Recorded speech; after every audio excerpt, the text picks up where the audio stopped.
ಗಳಿತ D K Shivakumar ಅವರು 90% ದುಡ್ಡು ವಾಪಸ್ ಆಗ್ಯದ ರೀ. ಅದು ಯಾರು ಅಧಿಕಾರಿಗಳು ತೊಗೊಂಡಿದ್ರು ದುರ್ಬಳಕೆ ಮಾಡಿದ್ರು, ಆಮೇಲಲ್ಲ ವಾಪಸ್ ಆಗ್ಯದ. ಇವ್ರು ಸುಳ್ಳು ಆರೋಪ ಮಾಡ್ತಾ ಇದ್ದಾರೆ. ಇಡಿ ಅವ್ರದ್ದು ಏನು ಕೆಲಸಪ್ಪ ಅಂದ್ರೆ ಮ್ಯಾಲೆ ಮೋದಿಯವ್ರು ಹೇಳ್ತಾರೆ ಅಥವಾ BJP ಹೇಳ್ತದೆ, ಅದು ಹೇಳಿದಂಗೆ ಕೇಳ್ಕೊಂಡು ಹೋಗುವಂಥ ಸೇವಕರು ಅವರು ಅಂತ ಆರೋಪ ಮಾಡ್ತಾ ಇರ್ತಾರೆ.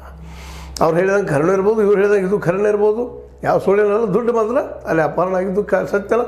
ಅದು ಯಾರು ಹಂಚಿದ್ರು, ಎಲ್ಲಿ ಹೋಗ್ತೀವಿ, ಏನು ಹೋಗ್ತೀವಿ ತನಿಖೆದು ಗೊತ್ತಾಗುವಂಥದ್ದು. ತನಿಖೆ ಈಗಾಗಲೇ ಶುರು ಮಾಡಿರುವಂಥ ಇಡೀ ಇಲ್ಲ ಇಲೆಕ್ಷನ್ ಖರ್ಚು ಮಾಡಿದ್ರೆ ಅಂತ ಹೇಳ್ತಾ ಇದ್ದಾರೆ. ಇಲೆಕ್ಷನ್ದಲ್ಲಿ ಖರ್ಚು ಎಲ್ಲರೂ ಮಾಡ್ತಾರೆ, ಇವರೊಬ್ಬರಲ್ಲ. ಮತ್ತು ಇವ್ರಿಗೆ ಈ ದುಡ್ಡನ್ನೇ ಎಬ್ಬಿಸಿದ್ರೆ ಮತ್ತು BJPಗೆ ಎಲ್ಲಿ ದುಡ್ಡು ಬಂತು, ಅವ್ರ ಪರವಾಗಿ ದುಡ್ಡು ಹಂಚಿದ್ದಾರೆ ಅಂತ ಇವರು ಆರೋಪ ಮಾಡ್ತಾ ಇದ್ದಾರೆ. ಆರೋಪ ಪ್ರತ್ಯಾರೋಪ ನಡೆಯುವಲ್ಲ. ಆದರೆ ಯಾರು ಹಂಚಿದ್ರು ಯಾರು ಬಿಟ್ಟರು ಇದು ಸಿಗೋದು ನಮ್ಮ ಕೈಗೆ. ಆದರೆ ದುಡ್ಡು ಹಂಚೋದು ಮಾತ್ರ ಸತ್ಯನ ಪ್ರತಿಯೊಂದು ಇಲೆಕ್ಷನ್ದಲ್ಲಿ ನಾವು ನೋಡ್ತಾ ಇರ್ತೀವಿ.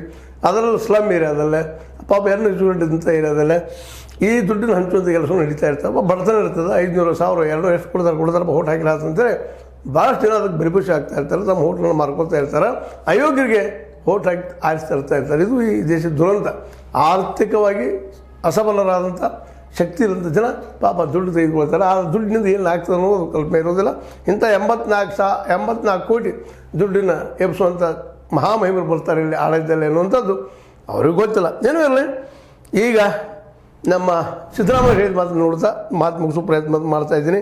ನಾವು ಯಾವುದೇ ರೀತಿಯ ಕಾನೂನು ಉಲ್ಲಂಘನೆಯನ್ನು ಬೆಂಬಲಿಸುವುದಿಲ್ಲ. ಸಿದ್ದರಾಮಯ್ಯ ಹೇಳ್ತಾ ಇದ್ದಾರೆ ಕಾನೂನು